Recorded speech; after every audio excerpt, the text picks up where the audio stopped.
Elhamdülillahi Rabbil alemin. Vessalatu vesselamu ala Resulina Muhammedin ve ala alihi ve ashabihi ecmain emma ba'd. Allah'ın selamı, rahmeti, bereketi üzerinize olsun aziz ve muhterem izleyenlerim. Umre üzerine sohbet ediyor idik ve teşvikte bulunmuştuk. Yani mutlaka bir umre yapmamız, arada umre yapmamız gerekliliğini vurgulamıştık. Şimdi bu teşvikten sonra nelere dikkat etmemiz gerekiyor? Bunlar üzerinde yoğunlaşmak istiyorum.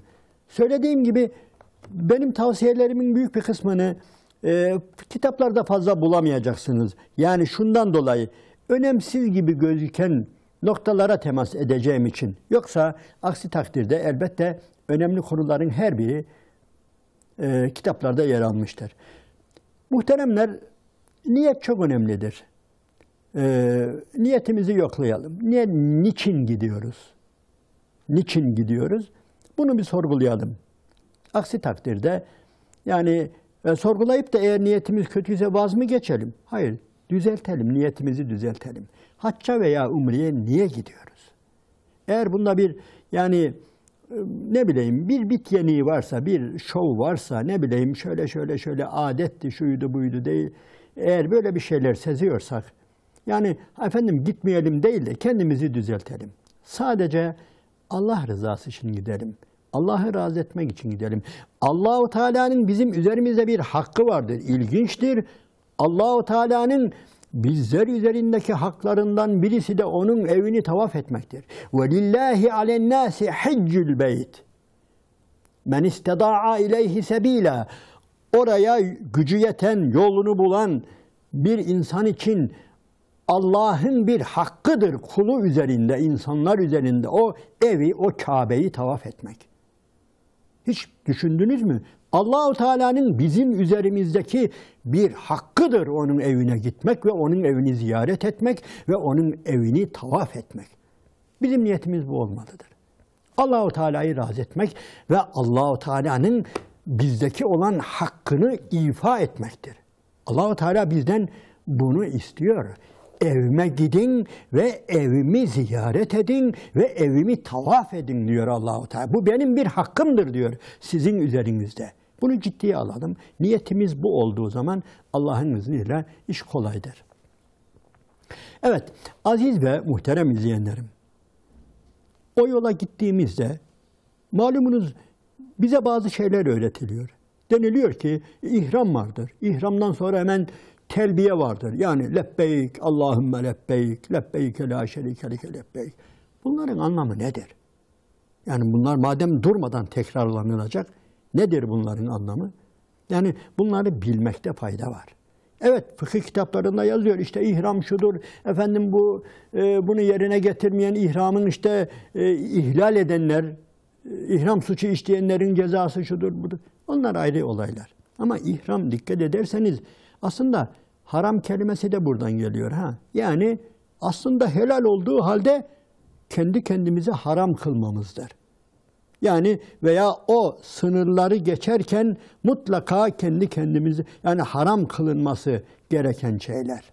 Yoksa sadece o bezin adı değildir Bezin adı, biz bezin adına yapmışız. O iki parçadan oluşan dikişsiz beyaz bezin adına biz ihram diyoruz. Ama ihram o değildir. İhram bir insanın bazı şeyleri kendi kendine haram kılmasıdır. Nedir? Diyelim ki daha önce bir yaprağı koparmak haram yok ama haram. O zaman haram. O mikattan içeri girerken, evet o sınırdan içeriye girdikten sonra o elbiseyle artık yapamazsınız. Tırnağınızı kesemezsiniz. Saçınızı koparamazsınız. Bir hayvanı öldüremezsiniz. İstese helal olan bir hayvan olsun. Eşinizle birlikte olamazsınız. Bunların hepsi daha önce nedir? Helal olan şeyler ama ihramla birlikte haram kılıyoruz. Bunun birçok anlamı vardır. Hem Allah-u Teala'nın beytine, o semtine, sadece beyti de değil, harem bölgesine hürmet etmektir. Allah-u Teala orayı harem bölgesi kılmıştır. emin bölge kılmıştır. Öylesine emin ki bir yaprak bile koparılamaz. Öylesine emin kılmıştır. Hazreti İbrahim öyle istemiş. Ve izgâle İbrahimu rabbic'al hâzel belede aminen. Aman ha ya Rabbi, ya Rabbi, ey benim Rabbim bu beldeyi yani emin bir belde kıl. İşte Allah da öyle emin kılmış. Yani bırakın insana bir zarar vermeyi, yani bununla şunu demek istiyoruz. Yani bir yaprağı kopartmak haramsa herhalde bir insanın, bir müminin gönlünü kırmak veya kaba davranmak, ne bileyim mücadele etmek, münakaşa etmek nedir bunlar? Daha da haram olması gereken şeyler, öyle değil mi? Elbette öyledir. Yani tabir caizse aziz ve muhterem izleyenlerim, yani o sınırdan içeri girerken melekleşmemizi istiyor Allah-u Teala. Melek antrenmanı yapmamız. Melekleşmek için adeta bir antrenman yapıyoruz orada. Melekleşmenin denemesini yapıyoruz. Bizden hiçbir şey zarar görmeyecek. Ne kurt, ne kuş, ne hayvan, ne bitki, ne bir Müslüman, ne bir insan asla bizden zarar görmeyecek. Bizden emin olacak. O beldenin emin olması için bizden emin olacak. Biz de herkesten emin olacağız. Onun için ihram nedir? Bir yerde melekleşmedir. Bunu böyle anlayacağız. Bu böyledir, gerçekten de böyledir. Allah-u Teala kullarının adeta melekleşmesini istiyor o bölgede. O zaman içerisinde. Bu ciddi bir eğitimdir. Yani biz orada sadece yani arınacağız diyoruz ya, yani sadece yani basit şeylerle yani veyahut da sadece ibadetlerle değil, yani bu gibi şeylerle de arınacağız. Resmen melekleşeceğiz. Umre'yi böyle anlayalım. Umre'ye böyle gidelim. İhramı böyle bilelim. Aziz ve muhterem kardeşlerim.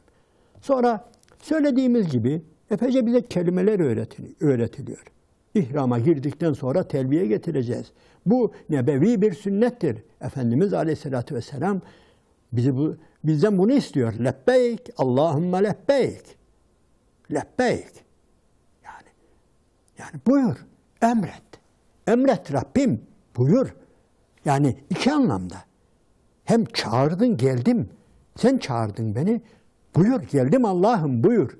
Ve bir de senin sözün, hükmün, kanunun, haramın, helalin benim başımın üstünde, gözümün üstünde Allah'ım. Ne buyuruyorsan buyur. Lebbeyk.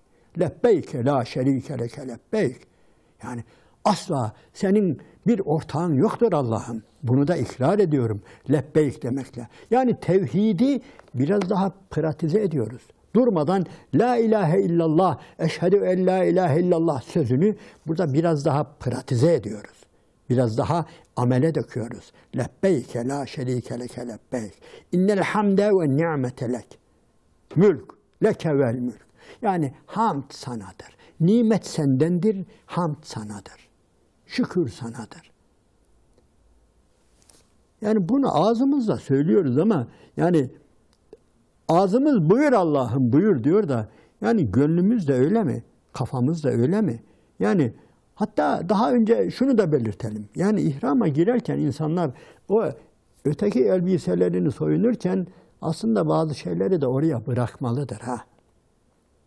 Yani bir takım yani şunu diyebilir mi? Ey kibirim, ey gururum, ey falan günah arzum bilmem. Sen şurada dur da ben biraz şöyle gireyim çıkayım yine seni alırım yanıma.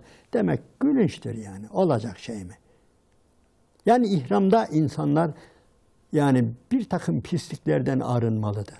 Elbiselerini çıkarırken aslında yani bazı şeylere söz vermelidir. Yani Allah'ım ben yani soyunuyorum bu elbiselerimden ama kibirimden de, hasetçiliğimden de veya gıybetçiliğimden de veya ne bileyim yani şu basit koşuşturmalarımdan yani bazılarını not alın. Aziz ve muhterem izleyenlerim, yani benim tavsiyem bu. Yani Umre'ye giderken bazı hatalarınızı, bazı günahlarınızı işleye geldiğiniz, adet edindiğiniz, küçük gördüğünüz veya büyük neyse. Yani bazılarını yani yazın ve Allah'ın izniyle ben bu Umre'de şunu bırakacağım deyin. İhram budur. Yani soyunmak budur.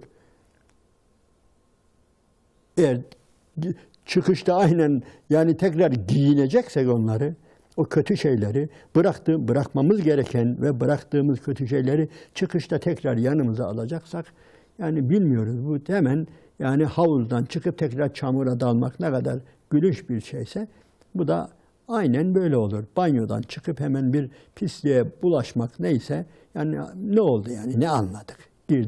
Girdin ve çıktın, temizlendin ama aynı pisliğe bir daha daldın demek ne kadar yani bir insan için tutarlı bir şeyse biz de bunlara dikkat edelim. Yani lebbeyk kelimesine dikkat edelim. Lebbeyk Allah'a diyoruz ha. Her zaman diyoruz. Her an yani diyelim ki bir viraj mı döndük, bir bayır mı çıktık, bir kafileyle mi karşılaştık aslında ta Kabe'yi görünceye kadar, Kabe'ye varıp Kabe'yi görünceye kadar eğer ihrama girmişsek lebbeyk diyoruz. Bunun anlamı budur. Ve bir de ondan sonra asıl dilimizden düşmemesi gereken haccın, umrenin en büyük rükünlerinden birisi tekbirdir. Allahu Ekber. Allahu Ekber, Allahu Ekber. La ilahe illallah ve Allahu Ekber. Allahu Ekber ve lillahil hamd. Bunu tavaf esnasında da Safa ve Merve arasında sa'i yaparken de Kabe'yi gördüğümüzde de dilimizden düşürmememiz gereken haccın kelime kötü de sloganlarından birisi Allahu Teala'nın bizden istediği yani kelamlardan birisi telaffuz etmemiz, söylememiz gereken, tekrar etmemiz gereken İslam'ın rükünlerinin yani içinde gizlendiği yani tekbirlerdir. Allahu Ekber. Yani Allahu Ekber bir yaşasak inanın yani o kadar meselelerimiz hallolacak. Allahu Ekber. Allah büyük. Allah en büyük. Gerisi geç. Aynen geç gerisini. Allah büyük ya. Sen gerisini geç artık. En büyük Allah'tır. Allah en büyüktür. Allah neden büyüktür? Her şeyden büyüktür. Borcundan da büyüktür. Alacağından da büyüktür. Sırtını dayadığın her şeyden de büyüktür. Korktuğun her şeyden de büyüktür. Dikkat edin. Yani sadece düşmanlarımızdan değil. Allah-u Teala her şeyden büyük. Dayandığımız, güvendiğimiz, yaslandığımız, ümit bağladığımız ne var? Hepsini küçük göreceksiniz. Allahu Ekber. Allah en büyüktür. Ve Allahu Ekber deyince gerçekten Allah-u Teala'nın azameti, Allah-u Teala'nın izzeti, azameti, ekberiyeti tepemizden tırnağımıza kadar bizi şöyle bir bürüyüvermeli. Geri kalan her şey gözümüzde küçülmelidir. Yani bir insan eğer yani Allahu Ekber dediği halde eğer daha başka ekberler varsa yani bu yanlış konuşuyor veyahut da tutarsız, yalancı demeyelim de tutarsız yani. Bir insan hem Allahu Ekber diyor ama bu arada kafasında başka ekberler varsa ister bu ekberler yani kötü veya iyi illaki şey olması şart değil. Yani kötü olması şart değil. Velev ki iyi olsa bile. Evet. Yani nedir? Allahu Ekber dememişizdir biz. Yani gerçekten canı gönülden Allahu Ekber dediğimiz zaman hayatımızda büyük değişiklikler olacak. Onun için Efendimiz Aleyhisselatü Vesselam bu İslam dinini bize öğretirken dikkat edin nerelere yerleştirmiş öyle değil mi bu ekberi? Allahu Ekber nerede yok ki? Yani ezanımızda günde defalarca, kâmetlerimizde defalarca ve her yerde namazımızın içinde, namazımızın dışında 33 defa, 33'er defa yani ısrarla Efendimiz Aleyhisselatü Vesselam bu kelimeyi tekrar ettiriyor bize. Ve elhamdülillah yani müminlerin diline yerleştiriyor, aklına yerleştiriyor, kafasına yerleştiriyor. Biraz daha içimize işlemesi lazım. Yani bizim memleketimizde yavaş yavaş elhamdülillah namazın, ibadetlerin dışında da Allahu Ekber yerleşiyor. Bu çok önemli ha. Yani Allahu Ekber hayatımızın birçok yerine yerleşmesi lazım. Ben bakıyorum da yani Araplar Allah razı olsun bazı konularda yani hayatlarına geçirmişler. Yani hayret edilecek yerlerde veya şeyde veya ne bileyim hemen Allahu Ekber diyorlar. Yani ortada namaz yok, kâmet yok, Allahu Ekber. Subhanallah, elhamdülillah. Yani bunlar sadece Peygamber Aleyhisselatü Vesselam'ın bize tarif ettiği yerlerde değil. Efendim namazların sonunda şurada burada değil. Hayatımızın her anına Allahu Ekber'i, Subhanallah'ı, Elhamdülillah'ı yerleştirmeliyiz.